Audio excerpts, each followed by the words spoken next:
zvinoita here kuti makarorana murume nemukadzi but inini semukadzi kana kuti semurume hauziye mari inowana mukadzi wako pamwedzi kana pawiki kana pazuva depending nekuti anobhadharwa sei kubasa? Azviiti. Why ndati azviiti? As long muchingorarama muri 2 anditi okay, iwowo kana urese hausi kutaurira mumwe wako anditi kuti chandinohora mari yakati anditi why uri kuita kudaro? Sakuri kuti there is something zviri selfish zviri mubrain dzemunhu upi iyeye anditi nometi anogona ari munhu kuti asina tembosvika kumba ane chinhu chadombotanga atombotenga atombodya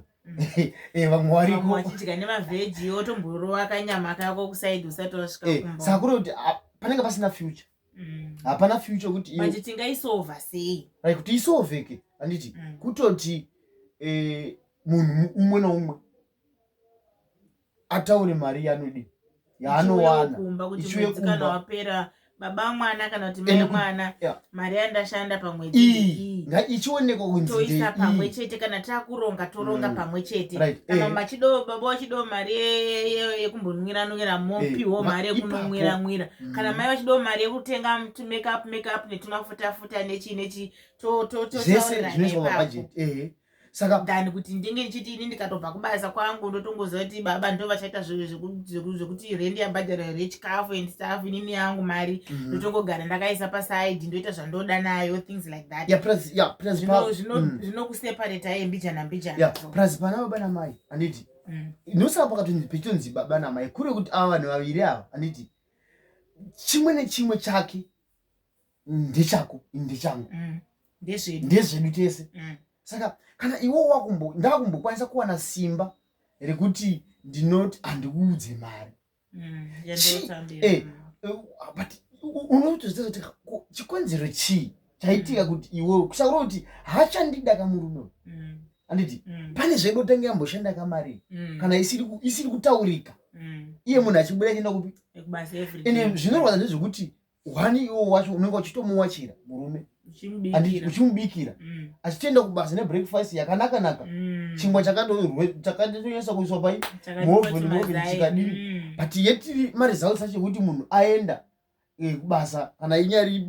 every month kana every Friday vamwe mbozi depending vanopiwa mari sei anditi anongoona mangwananzi kana mwenzi pafoni ndikutengere pizza here anditi ototi tengai anongosvika nekutambidzwa pizza the rest yemari anditi vamwe wakatoita sungano yekuti yako ini yandomufanira kuziva mari yako ndeyako but asi vanhu vari vese they are living together in same so ini mubvunzo wangu ipapo unenge uri pakuti future yenyu muri kumbonyatsoironga sei kana baba vachiuya nemari yavo kuti ndeyangu mai voya nemari vachiti ndeyangu chamuri kuvaka muri 2 apa chii kana kuti muri ngogara zvokungogarisana even though makaroorana but umwe naumwe achiti inini mari yangu ndeyangu ndoita zvandoda nayo yoti mari yangu ndeyangu ndoita zvandoita nayo kwamuri kuenda ndekupi as a couple mune muchinyatsoenda kupi kozi handisi kuona kwazviri kunyatsoenda hakutooneka kana mangwana mungati nhasi ungada kuti ngatitei vana munotaurirana here pakadai apa mune muchimbopafambisa sei chaivo lese akataura tikatibeta mwana nditika kuwantadza nekutaura kuti ngati ndohora mari yakati bhozi mwana kuti kazomuita ada mapamba anditika ukuzona saka kana achimbokwanisa kuita kutsotsi iwewo iwo wacho kana uriyo mukadzi iwowo anditi unoti ngandire mwana ovati ngandire mwana usingabvunze kuti unomuchengeta nei handimbozive kuti bhajeti yako yakadii kana kuti pay yako yakada kuti musaving mako akaoni chaimuchaimu mune mari zvokuti izvi zvinasikada kuti shamwari ndirimboda kunotenga pizza kunzoko ndega yekuti ndonzwa ndomboshandisawo mari yemurume wangu so hautomboiwane kana kadiki kana padii kana padii inenge itongori pakega inzwa ona munhu anofanira kuita free anditi even kana zvafanira munhu anenge aine foni nemukadzi wake soda anditi ndo zvinofanira kuita kadhi kana uchiziya iwo ona zvinhu zvinofambidza kudai kana uchiziya pini yefoni yangu unoziya pini yekadhi yangu kana usingaziye pini yefoni yangu